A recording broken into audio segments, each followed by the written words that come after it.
PC tutorial മലയാളത്തിൻ്റെ പുതിയൊരു അധ്യായത്തിലേക്ക് എല്ലാവർക്കും സ്വാഗതം. നമ്മുടെ ഇന്നത്തെ ടോപ്പിക്ക് മലയാള വ്യാകരണത്തിലെ ക്രിയയെക്കുറിച്ചിട്ടാണ് പറയുന്നത്. അപ്പോൾ ഇതിന് മുന്നിലുള്ള ക്ലാസ്സുകളിൽ നാമത്തിനെക്കുറിച്ചും സർവനാമങ്ങളെക്കുറിച്ചും ഏതൊക്കെയാണ് സർവനാമങ്ങൾ, എത്ര വിധത്തിലുണ്ട് എന്നിങ്ങനെ ഓരോ ടോപ്പിക്കായിട്ട് ഞാൻ ഓരോ വീഡിയോ ആയിട്ട് അപ്ലോഡ് ചെയ്തിട്ടുണ്ട്. അപ്പോൾ എല്ലാ വീഡിയോസും കുഞ്ഞു കുഞ്ഞു ചെറിയ വീഡിയോ ആയിട്ടാണ് അപ്ലോഡ് ചെയ്തിട്ടുള്ളത്. അപ്പം പെട്ടെന്ന് നമുക്കൊന്നെടുത്ത് പഠിക്കണമെങ്കിലും കാണണമെങ്കിലും വളരെ എളുപ്പമാണ്. അധികം ലെങ്തി ആയിട്ടുള്ള വീഡിയോസ് ഒന്നും അല്ല. അപ്പം വീഡിയോയിലേക്ക് കിടക്കുന്നതിന് മുമ്പ് നമ്മുടെ വീഡിയോസൊക്കെ ഇഷ്ടമാവുകയാണെങ്കിലും നിങ്ങൾക്ക് യൂസ്ഫുൾ ആയിട്ടുണ്ടെങ്കിലും ലൈക്ക് ചെയ്യുക, ഷെയർ ചെയ്യുക, കമൻറ്റ് ചെയ്യുക. പിന്നെ കൂടുതൽ വീഡിയോസിനായിട്ട് ചാനൽ ഒന്ന് സബ്സ്ക്രൈബ് ചെയ്ത് സപ്പോർട്ടും കൂടി ചെയ്യുക. അപ്പം നമുക്ക് നേരെ ടോപ്പിക്കിലേക്ക് കിടക്കാം. ക്രിയ എന്നതാണ് ടോപ്പിക്ക്. അപ്പം എന്താണ് ക്രിയ എന്നും എത്ര തരത്തിൽ അതിനെ ഡിവൈഡ് ചെയ്തിട്ടുണ്ടെന്നും എല്ലാം നമുക്ക് നോക്കാം. അപ്പം എന്താണ് ക്രിയ?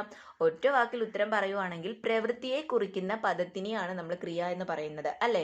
ഒരാൾ ഒരു പ്രവൃത്തി ചെയ്തു, അത് നമ്മൾ ഒരു ക്രിയ ചെയ്തു എന്നും പറയും. അപ്പം പ്രവൃത്തിയെ കുറിക്കുന്ന ആ ഒരു പദത്തിനെ പറയുന്ന പേരാണ് ക്രിയ എന്ന് പറയുന്നത്. ഈ ക്രിയയെ തന്നെ നമ്മൾ എത്ര പേരുണ്ട് ക്രിയയ്ക്ക്? 3 പേരുണ്ട്. അതായത് ക്രിയയെ പറയുന്ന മറ്റു പേരുകളാണ് കൃതി, വിന, ആഖ്യാതം എന്നിങ്ങനെ 3 പേരുകളിൽ ഇതറിയപ്പെടുന്നുണ്ട്. എന്താണ്? കൃതി, വിന, ആഖ്യാതം എന്നിങ്ങനെ 3 പേരുകളും കൂടി ക്രിയയ്ക്ക് ഉണ്ട്. അടുത്ത ഒരു പോയിന്റ് എന്ന് പറയുന്നത് സ്ഥിതിയെ അല്ലെങ്കിൽ ഒരവസ്ഥയെ കുറിക്കുന്നതിനും ക്രിയ എന്ന ശബ്ദം തന്നെയാണ് ഉപയോഗിക്കുന്നത്. അത് ഇതിലൂടെ പറഞ്ഞു പോകുന്ന ഒരു പോയിന്റാണ്. അപ്പോൾ അതൊന്ന് ഓർത്തിരിക്കുക. സ്ഥിതിയെ അല്ലെങ്കിൽ നമ്മൾ ഏതെങ്കിലും ഒരു അവസ്ഥയെ, അതിനെയാണ് നമ്മൾ സ്ഥിതി എന്ന് പറയുന്നത്. അപ്പം ഇതിനെ കുറിക്കുന്നതിന് നമ്മൾ ക്രിയ എന്ന ശബ്ദം തന്നെയാണ്, ആ ഒരു ക്രിയ എന്ന് പറയുന്ന ആ ഒരു ശബ്ദം തന്നെയാണ് നമ്മൾ ഉപയോഗിക്കുന്നത്. അതിന് നമുക്കിപ്പം എക്സാമ്പിൾ പറയുവാണെങ്കിൽ ഏതൊക്കെ? ഉണ്ട്, ആകുന്നു, ഇവയൊക്കെ ഒരു അവസ്ഥയ്ക്ക് ഉദാഹരണങ്ങളാണ്, അല്ലേ? നമ്മളിപ്പം ഒരു അവസ്ഥയെ കുറിക്കുന്നതാണ്. ഉണ്ട്, അവൻ അവിടെ ഉണ്ട് എന്നൊക്കെ പറയുമ്പോൾ ഒരു അവസ്ഥയെ കുറിക്കും. ഉണ്ട്, ആകുന്നു, അതാകുന്നു. അപ്പം അതൊരു അവസ്ഥയെ കുറിക്കുന്ന അല്ലെങ്കിൽ സ്ഥിതിയെ കുറിക്കുന്ന ക്രിയകളാണ്. അതിന് ഉദാഹരണങ്ങളാണ് ഉണ്ട്, ആകുന്നു ഇവയെല്ലാം. അതുപോലെ തന്നെ പ്രവൃത്തികളെ കുറിക്കുന്ന ഉദാഹരണങ്ങൾ ഏതാണ്? പ്രവൃത്തികളെ കുറിക്കുന്നതിന് പറയും നമ്മൾ ഓടുന്നു, കുതിക്കുന്നു, പായുന്നു, ചാടുന്നു. ഇവയൊക്കെ എന്താണ്? പ്രവൃത്തിയെ കുറിക്കുന്ന ഉദാഹരണങ്ങളാണ്. അടുത്തിനി നോക്കേണ്ട പോയിന്റ് എന്ന് പറയുമ്പോൾ ക്രിയയെ പ്രധാനമായും 8 തരംതിരിച്ചിരിക്കുന്നു. ക്രിയയെ പ്രധാനമായിട്ടും 8 തരംതിരിച്ചിരിക്കുന്നു. ഏതൊക്കെയാണ്? സകർമ്മകം, അകർമ്മകം, കേവലം, പ്രയോജകം, കാരിതം, അകാരിതം, മുറ്റുവിന, പറ്റുവിന. ഇനി നമുക്ക് ഇതിലും ഓരോന്നും ഏതൊക്കെയാണ് എന്ന് നമുക്ക് നോക്കാം. ഫസ്റ്റ് എടുത്തത് സകർമ്മകവും അകർമ്മകവും ഒരുമിച്ച് നമുക്ക് നോക്കാം. നമ്മൾ ഇതിൽ ഓർത്തിരിക്കേണ്ട പോയിന്റ് എന്ന് പറയുന്നത് ഒരു വാചകം സകർമ്മകമാണോ അല്ലെങ്കിൽ അത് അകർമ്മകമാണോ എന്നറിയാൻ നമ്മൾ എന്താണ് ചേർക്കേണ്ടത്? അവയോട് കൂടെ നമ്മൾ ആരെ, എന്തിനെ എന്നീ ചോദ്യങ്ങൾ ചോദിക്കണം. ഏതൊക്കെയാണ് ചോദിക്കേണ്ടത്? ആരെ, എന്തിനെ, ആരെ, എന്തിനെ. അപ്പം ഈ 2 ചോദ്യങ്ങളും അവരോട് ചോദിക്കണം. ഒരു വാചകം സകർമ്മകമാണോ അകർമ്മകമാണോ എന്നറിയാൻ അവയോട് ആരെ, എന്തിനെ എന്നീ ചോദ്യങ്ങൾ ചോദിക്കണം. അപ്പം ഇവയ്ക്ക് മറുപടി ലഭിക്കുകയാണെങ്കിൽ അത് സകർമ്മകവും, മറുപടി ലഭിച്ചിട്ടില്ല എങ്കിൽ അത് അകർമ്മകവുമാണ്. അപ്പം ഇങ്ങനെയുള്ള ആരെ, എന്തിനെ എന്ന ഒരു ചോദ്യങ്ങൾ നമ്മൾ ചോദിക്കുമ്പോൾ അതിന് മറുപടി ലഭിക്കുന്ന ചോദ്യങ്ങളാണ് ചോദിക്കുന്നതെങ്കിൽ അത് സകർമ്മകവും, എന്നാൽ അതിന് ഉത്തരം ഇല്ലാത്ത ചോദ്യങ്ങളാണെങ്കിൽ അത് അകർമ്മകവുമായിരിക്കും. എക്സാമ്പിൾ പറയുമ്പോൾ കൂടുതൽ മനസ്സിലാകും. ഇവിടെ അവൻ അടിച്ചു, ഇവിടെ ആരെ അടിച്ചു, എന്തിനെ അടിച്ചു എന്നീ ചോദ്യങ്ങൾക്ക് ഉത്തരം ലഭിക്കും. അതിനാൽ അതൊരു സകർമ്മക ക്രിയയാണ്. ഏതാണ്? അവൻ അടിച്ചു. എക്സാമ്പിൾ ആണ് പറയുന്നത്. ഫസ്റ്റ് നമുക്ക് അവൻ അടിച്ചു. എക്സാമ്പിൾ, അവൻ അടിച്ചു. അപ്പം ഇവിടെ ആരെ അടിച്ചു, എന്തിനെ അടിച്ചു എന്നീ ചോദ്യങ്ങൾ. ഇപ്പൊ അവൻ അടിച്ചു അല്ലെങ്കിൽ അവൾ അടിച്ചു എന്ന് പറയുമ്പോൾ ആരെയാണ് അടിച്ചത് അല്ലെങ്കിൽ എന്തിനാണ് അടിച്ചത്, ഈ 2 ചോദ്യങ്ങൾ നമ്മൾ അവിടെ ചോദിക്കാം, അല്ലെ? ഈ 2 ചോദ്യങ്ങൾ ചോദിച്ചാലും അവിടെ നമുക്കൊരു ആൻസർ കിട്ടും എന്നുള്ളൊരു പ്രതീക്ഷയുണ്ട്. പ്രതീക്ഷ എന്നല്ല, അവിടെ ഡെഫിനറ്റ് ആയിട്ടൊരു ആൻസർ അവർ തരേണ്ടതാണല്ലേ. അവൻ അടിച്ചു എന്ന് പറയുമ്പോൾ ഒന്നുകിൽ ഒരാളെ അടിച്ചു കാണും, അല്ലെങ്കിൽ എന്തിനെങ്കിലും അടിച്ചാണ്. അപ്പം നമുക്കവിടെ ചോദിക്കാം ആര് അല്ലെങ്കിൽ എന്തിനു വേണ്ടി എന്ന് നമുക്കൊരു ക്വസ്റ്റ്യൻ അവിടെ ഉണ്ട്, അല്ലെ? അങ്ങനെ ചോദ്യം വരുന്നതിനെ നമ്മൾ എന്തെന്ന് പറയും? സകർമ്മക ക്രിയ എന്നും, അല്ലെ? എന്നാൽ ഉത്തരം ലഭിക്കാത്ത ക്രിയകളെ നമ്മൾ അകർമ്മക ക്രിയ എന്നും പറയും. അപ്പൊ ഇതെന്താണ്? ഒരു സകർമ്മക ക്രിയയാണ്. എന്നാൽ ഇതിന് ഉത്തരം ലഭിച്ചില്ലെങ്കിൽ അത് അകർമ്മക ക്രിയയാണ്. അപ്പൊ നമുക്ക് അകർമ്മക ക്രിയകൾക്ക് ഒരു എക്സാമ്പിൾ നോക്കാം. പിന്നെ ഈ സകർമ്മക ക്രിയകൾക്ക് ഒരു പോയിന്റ് ഉണ്ട്. സകർമ്മക ക്രിയ എന്നാൽ കർമ്മം ഉള്ള ക്രിയ എന്നും കൂടിയാണ് അർത്ഥം. അപ്പൊ നോക്കൂ, അവൻ അടിച്ചു എന്ന് പറയുമ്പോൾ അവിടെ ഒരു കർമ്മമുണ്ട്. അപ്പം സകർമ്മക ക്രിയ എന്ന് പറയുമ്പോൾ അവിടെ കർമ്മമുള്ള ക്രിയകളെയും കൂടിയാണ് ഈ സകർമ്മക ക്രിയ എന്ന് പറയുന്നത്. അപ്പം ഈ എളുപ്പത്തിൽ നമുക്ക് അകർമ്മക ക്രിയ എന്താണെന്ന് പറയാം അല്ലെ. കർമ്മം ഇല്ലാത്ത ക്രിയകളെയാണ് നമ്മൾ അകർമ്മക ക്രിയകൾ എന്നും കൂടി പറയുന്നത്. പിന്നെ ഇവിടെ ആരെ, എന്തിന് എന്നുള്ള ചോദ്യത്തിനൊരു ഉത്തരവും അവിടെ കാണത്തില്ല, ഒരു മറുപടി റിപ്ലൈ കൊടുക്കാൻ അവിടെ പറ്റത്തില്ല. അപ്പൊ അങ്ങനെയുള്ളതിനെയാണ് അകർമ്മക ക്രിയകൾ എന്നും പറയുന്നത്. അപ്പം അതിനൊരു എക്സാമ്പിൾ നോക്കാം. എക്സാമ്പിൾ, അകർമ്മക ക്രിയയ്ക്ക് ഒരു എക്സാമ്പിൾ പറയുവാണെങ്കിൽ, അവൻ കിടക്കുന്നു.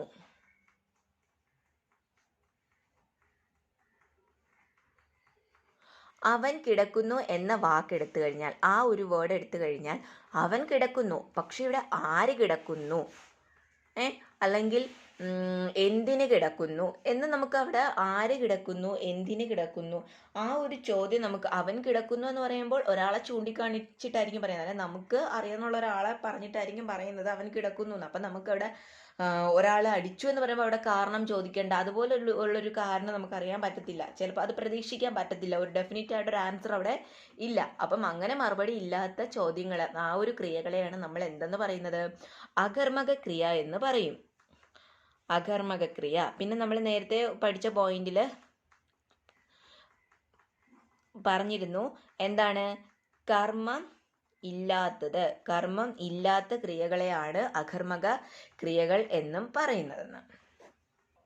അടുത്തത് കേവലം പ്രയോജകം. രണ്ടാമത്തേതും മൂന്നാമത്തേതുമാണ് ഒരുമിച്ച് പറയുന്നത്, പഠിക്കാനുള്ള ആ ഒരു എളുപ്പത്തിനാണ്. കേവലം പ്രയോജകം, ഒന്നിന്റെ ഓപ്പോസിറ്റ് ആയിരിക്കും ഈ മറ്റൊന്ന്. അപ്പം എന്താണ് ഈ കേവലം പ്രയോജകം എന്ന് പറയുന്നത്? പരപ്രേരണയോട് കൂടി അല്ലാതെ നിവർത്തിക്കുന്ന ക്രിയ കേവല ക്രിയയാണ്. ഓക്കെ, പരപ്രേരണയോട് കൂടി അല്ലാതെ നിവർത്തിക്കുന്ന ക്രിയ എന്താണ്? കേവല ക്രിയയാണ്. അപ്പോൾ ഇപ്പം വർത്തമാനകാല രൂപങ്ങളാണ് കേവല ക്രിയകൾ എന്ന് പറയുന്നത്. എന്താണ്? വർത്തമാനകാല രൂപങ്ങളെയാണ് നമ്മൾ കേവല ക്രിയകൾ എന്ന് പറയുന്നത്. പിന്നെ അടുത്തൊരു പോയിന്റ് എന്ന് പറഞ്ഞാൽ, കേവല ക്രിയകളിൽ നമ്മൾ ഉ എന്ന രൂപം കാണുന്നു. അതിനിപ്പം എക്സാമ്പിൾ എഴുതുവാണെങ്കിൽ, കേൾക്കുന്നു എന്ന് പറയുമ്പം കേൾക്കുന്നു, ആ ഒരു ഊ എന്ന് പറയുന്ന ആ ഒരു പദം അവിടെ വരുന്നു. അടുത്തത് ചാടുന്നു അല്ലെങ്കിൽ പാടുന്നു, ഇവയ്ക്ക് എക്സാമ്പിൾ നമുക്ക് പറയാം. ഓക്കെ, അപ്പം കേവലം പ്രയോജനത്തിൽ എന്താണ് കേവലം പ്രയോജനം? കേവല ക്രിയ എന്ന് പറഞ്ഞാൽ പരപ്രേരണയോട് കൂടി അല്ലാതെ നിവർത്തിക്കുന്ന ക്രിയ, അതിനെയാണ് നമ്മൾ കേവല ക്രിയ എന്ന് പറയുന്നത്. വർത്തമാനകാല രൂപങ്ങളാണ് കേവല ക്രിയകൾ എന്ന് അറിയപ്പെടുന്നത്. അപ്പൊ ഈ കേൾക്കുന്നു, ചാടുന്നു, പാടുന്നു, ഓടുന്നു, ഇവയൊക്കെ എന്താണ്? ക്രിയ എന്താണ്? വർത്തമാനകാലമാണ്, നടന്നുകൊണ്ടിരിക്കുന്നതാണ് അല്ലെ. ഇപ്പൊ ഒരാൾ കേൾക്കുന്നു എന്ന് പറയുമ്പം കേട്ടുകൊണ്ടിരിക്കുന്നു, വർത്തമാനകാലമാണ്. അപ്പം അങ്ങനെ വരുന്ന, പിന്നെ പറയുന്നുണ്ട് ഇതിന്റെ കേവല ക്രിയകളിൽ എപ്പോഴും ഉ എന്ന രൂപം കാണുന്നു. എന്താണ് പ്രയോജകം എന്ന് പറഞ്ഞാൽ? കേവലത്തിന്റെ ഓപ്പോസിറ്റ് ആയിരിക്കുമല്ലോ ഈ പ്രയോജകം എന്ന് പറയുന്നത്. അപ്പം നമ്മൾ കേവല ക്രിയ എന്താണെന്ന് പഠിച്ചു. പരപ്രേരണയോട് കൂടി അല്ലാതെ നിവർത്തിക്കുന്ന ക്രിയയാണ് നമ്മൾ കേവല ക്രിയ എന്ന് പറയുന്നത്. അപ്പോൾ പ്രയോജക ക്രിയ എന്ന് പറഞ്ഞാൽ എന്തായിരിക്കും? പ്രയോജക ക്രിയകളിൽ എന്താണ്? പരപ്രേരണയോട് കൂടിയ ക്രിയ, അതിനെയാണ് നമ്മൾ പ്രയോജക ക്രിയകൾ എന്ന് പറയുന്നത്. പരപ്രേരണയോട് കൂടിയ ക്രിയകളെയാണ് പ്രയോജക ക്രിയകൾ എന്ന് പറയുന്നത്. പിന്നെ ഒരു പോയിന്റ്, പ്രയോജക ക്രിയകളിൽ പി എന്ന രൂപമാണ് കാണുന്നത്. എന്ത് രൂപമാണ് കാണുന്നത്? പി. പ്രയോജക ക്രിയകളിൽ പി എന്ന് പറയുന്ന രൂപമാണ് കാണുന്നത്, പി. അപ്പോൾ എക്സാമ്പിൾ പറയുവാണെങ്കിൽ, കേൾപ്പിക്കുന്നു. ഓക്കെ, കേൾപ്പിക്കുന്നു.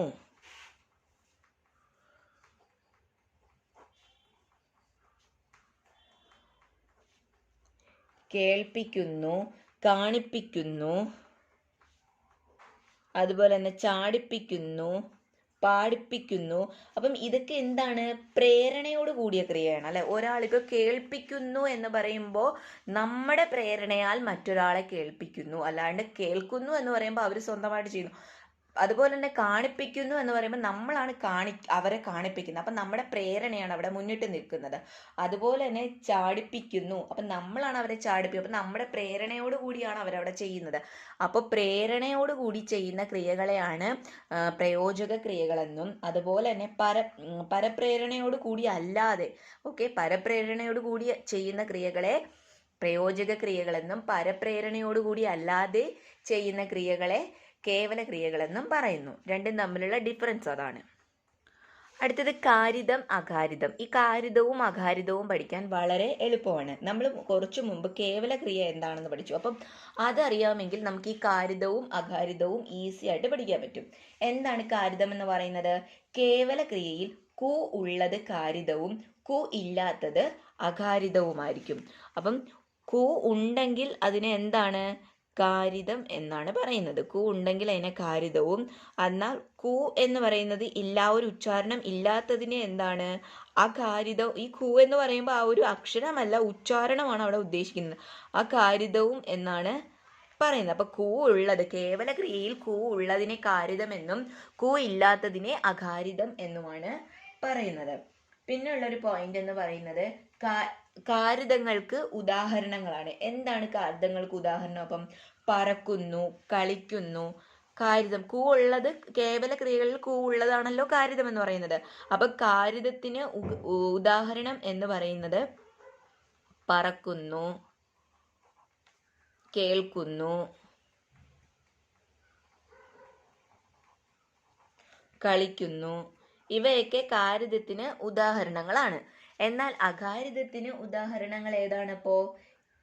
കൂ ഇല്ലാത്തതാണ് അകാരിതം എന്ന് പറയുന്നത്. അപ്പം പാടുന്നു അകാരിതം. അകാരിതം ആകുമ്പോൾ അതിന് ഉദാഹരണം എന്ന് പറയുന്നത് പാടുന്നു, ചാടുന്നു, ഓടുന്നു. ഇവയൊക്കെ തന്നെയാണ് ഉദാഹരണം എന്ന് പറയുന്നത്. അപ്പം നമ്മുടെ കേവല ക്രിയയും കേവല ക്രിയ പഠിച്ചു വെച്ച് കഴിഞ്ഞാൽ നമുക്ക് കാരിതവും അകാരിതവും ഈസി ആയിട്ട് അറിയാൻ പറ്റും. കാരിതം എന്ന് പറയുന്നത് കേവല ക്രിയയിൽ കൂ ഉള്ളതിനെ കാരിതമെന്നും കേവല ക്രിയയിൽ കൂ ഇല്ലാത്തതിനെ നമ്മൾ അകാരിതമെന്നും പറയുന്നു. അത്ര വ്യത്യാസം മാത്രമേ ഉള്ളൂ. അടുത്തത് മറ്റുവിന പറ്റുവിന. ഇതിന്റെ ലാസ്റ്റത്തെ ആണ്, അതായത് ക്രിയയിലെ എട്ടാമതായിട്ടുള്ള ആ ഒരു രണ്ടെണ്ണമാണ് മറ്റുവിനയും പറ്റുവിനയും ഉള്ളത്. മറ്റുവിന ഏഴാമതും പറ്റുവിന എട്ടാമത്തതുമായിട്ടാണ് തരംതിരിച്ചിരിക്കുന്നത്. അപ്പം നമുക്ക് രണ്ടും ഒരുമിച്ച് പഠിക്കുന്നതെന്ന് വെച്ച് കഴിഞ്ഞാൽ ഒന്നിന്റെ ഓപ്പോസിറ്റ് ആയിരിക്കും മറ്റൊന്ന്. അപ്പം നമുക്കത് പഠിക്കാൻ എളുപ്പമായിരിക്കും. അപ്പം എന്താണ് ഈ മറ്റുവിനയും പറ്റുവിനയും എന്നുള്ളത് നോക്കാം. മുറ്റിയത് അല്ലെങ്കിൽ പൂർണ്ണമായത് എന്നർത്ഥം. മുറ്റിയ പൂർണ്ണമായ വിന മറ്റുവിന അഥവാ പൂർണ്ണക്രിയ എന്ന് പറയും. ഓക്കെ, മുറ്റിയത് അല്ലെങ്കിൽ പൂർണ്ണമായത്. നമുക്കറിയാം മുറ്റിയത് ചില സ്ഥലങ്ങളിൽ മുറ്റിയതെന്ന് പറയും, ചില സ്ഥലങ്ങളിൽ വളർച്ച പൂർണ്ണത എത്തി അങ്ങനെയൊക്കെ പറയും. അപ്പം മുറ്റിയത് അല്ലെങ്കിൽ ആ ഒരു പദത്തിൽ നിന്ന് തന്നെ നമുക്ക് മറ്റുവിന എന്താണെന്ന് അറിയാൻ പറ്റും. മറ്റുവിനയല്ല, മുറ്റുവിനയാണ്. മുറ്റുവിനയും പറ്റുവിനയും. അപ്പം മുറ്റിയത് അല്ലെങ്കിൽ പൂർണ്ണതയുള്ളത്, പൂർണ്ണമായിട്ട് പൂർണ്ണതയിൽ എത്തിയത്. ഓക്കെ, പൂർണ്ണതയിൽ എത്തിയത്. ഇതിനെയാണ് നമ്മൾ എന്തെന്ന് പറയുന്നത്? മുറ്റുവിന എന്ന് പറയുന്നത്. അപ്പം മുറ്റിയത് അല്ലെങ്കിൽ പൂർണ്ണമായത് എന്നർത്ഥം. അതായത് മുറ്റിയ പൂർണ്ണമായ വിനയെ, മുറ്റിയ പൂർണ്ണമായിട്ടുള്ള ആ ഒരു വിനയെയാണ് നമ്മൾ വിന എന്ന് പറയുന്നത്. നമ്മൾ എന്താണെന്ന് പഠിച്ചു അല്ലേ? എന്താണ് വിന എന്ന് പറയുന്നത്? കൃതിയെ നമ്മൾ പറഞ്ഞു, കൃതിക്ക് പറയുന്ന മറ്റു 3 പേരുകളാണ്, കൃതിയല്ല, ക്രിയയ്ക്ക് പറയുന്ന മറ്റു 3 പേരുകളാണ് കൃതി, വിന, ആഖ്യാതം എന്ന് പഠിച്ചു. അപ്പം എന്താണ് വിന എന്ന് പറയുന്നത്? കൃതി തന്നെയാണ്, ക്രിയ തന്നെയാണ് വിന എന്ന് കൊണ്ട് ഉദ്ദേശിക്കുന്നത്. അപ്പം മുറ്റിയത് അല്ലെങ്കിൽ പൂർണ്ണമായിട്ടുള്ള വിനയാണ് നമ്മൾ മുറ്റുവിന അഥവാ പൂർണ്ണക്രിയ എന്ന് പറയുന്നത്. ഓക്കെ, രാജു പഠിക്കുന്നു മറ്റൊരു പദത്തിനും കീഴടങ്ങാതെ പ്രധാനമായി നിൽക്കുന്ന വിനയാണ്. ഓക്കെ, ഇപ്പൊ രാജു പഠിക്കുന്നു എന്ന് പറയുമ്പോൾ എക്സാമ്പിൾ ആയിട്ട് ഇവിടെ പഠിക്കുന്നു, രാജു പഠിക്കുന്നു എന്നൊരു പോയിന്റ്.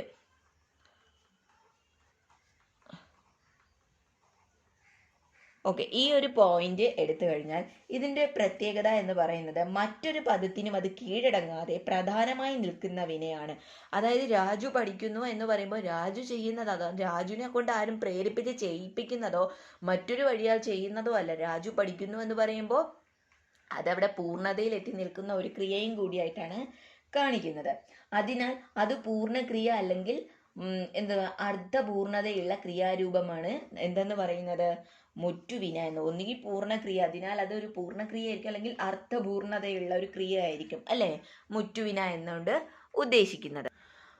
അപ്പം എന്താണെന്ന് നമ്മളിപ്പോൾ പഠിച്ചു. പൂർണ്ണതയുള്ള ക്രിയാരൂപമാണ് മുറ്റുവിന എന്ന് പറയുന്നത്. പൂർണ്ണതയുള്ള ക്രിയാരൂപത്തിനെയാണ് നമ്മൾ മുറ്റുവിന എന്ന് പറയുന്നത്. പിന്നെ അതിന് 2-3 എക്സാമ്പിൾ ആണ് കണ്ടു, പറഞ്ഞു. അപ്പോൾ ഈ കണ്ടു, പറഞ്ഞു ഇവയ്ക്കൊക്കെ ഒരു പൂർണ്ണതയുണ്ടല്ലേ. പോയി, പോയി എന്നൊക്കെ പറഞ്ഞാൽ അത് പൂർണ്ണതയുള്ളതാണ്. വന്നു, അതെ, അത് നടന്ന കാര്യമാണ്, അതിനൊരു പൂർണ്ണതയുണ്ട്. നമുക്കത് പറയുമ്പോൾ തന്നെ അതിനൊരു പൂർണ്ണതയുണ്ടെന്ന് മനസ്സിലാവും. അപ്പം പൂർണ്ണതയുള്ള ക്രിയകളെയാണ് നമ്മൾ മുറ്റുവിന എന്ന് പറയുന്നത്.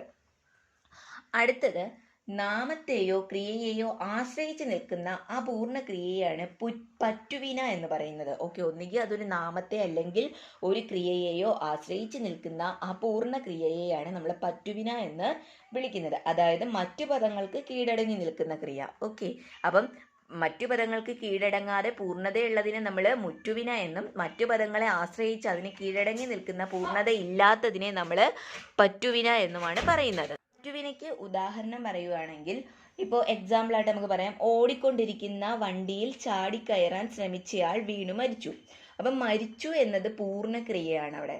ഓക്കെ, ഓടി, ചാടി, കയറാൻ, വീണു എന്നീ ക്രിയകളെല്ലാം മരിച്ചു എന്ന മുറ്റുവിനയ്ക്ക് കീഴടങ്ങി നിൽക്കുന്നവയാണ്. ഓക്കെ, അപ്പൊ അതിന് കീഴടക്കി നിൽക്കുമ്പോൾ ഇതെന്താണ്, ഒരു അപൂർണമായിട്ടുള്ള ക്രിയയാകും.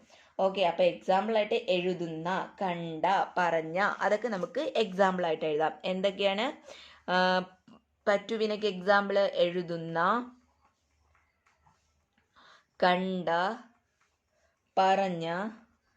അപ്പം ഈ എഴുതുന്ന അല്ലെങ്കിൽ എഴുതി എന്ന് പറയുമ്പോൾ അവിടെ ഒരു അല്ലെങ്കിൽ എഴുതുന്നു എന്ന് പറയുമ്പോൾ അവിടെ ഒരു പൂർണ്ണതയുണ്ട്. പക്ഷെ എഴുതുന്ന, കണ്ട, പറഞ്ഞ ഈ ഒരു വേർഡൊക്കെ നമുക്ക് കേൾക്കുമ്പോൾ തന്നെ അറിയാം അവിടെ ഒരു പൂർണ്ണത ഇല്ല. അപ്പം പൂർണ്ണത ഉള്ളതും മറ്റൊന്നിനെയും ആശ്രയിക്കാതെ ഒറ്റയ്ക്ക് നിൽക്കുന്നതുമായിട്ടുള്ളതിനെയാണ് നമ്മൾ മുറ്റുവിന എന്ന് പറയുന്നത്, മുറ്റിയത്. അപ്പോൾ പൂർണ്ണത ഇല്ലാത്തതും എന്തിനെങ്കിലും ഒക്കെ ആശ്രയിച്ച് നിൽക്കുന്നതിനെയും നമ്മൾ എന്തെന്ന് പറയുന്നു, പറ്റുവിന എന്നും പറയുന്നു. അപ്പം ഇന്നത്തെ ക്ലാസ്സിൽ ഇത്രയേ ഉള്ളൂ. ക്രിയയെക്കുറിച്ചും പിന്നെ ക്രിയയുടെ 8ആയിട്ട് തരംതിരിച്ചിരിക്കുന്ന പ്രധാനമായിട്ടുള്ള ആ ഒരു ഘടകങ്ങളെക്കുറിച്ചുമായിട്ടാണ് പറഞ്ഞു പോയത്.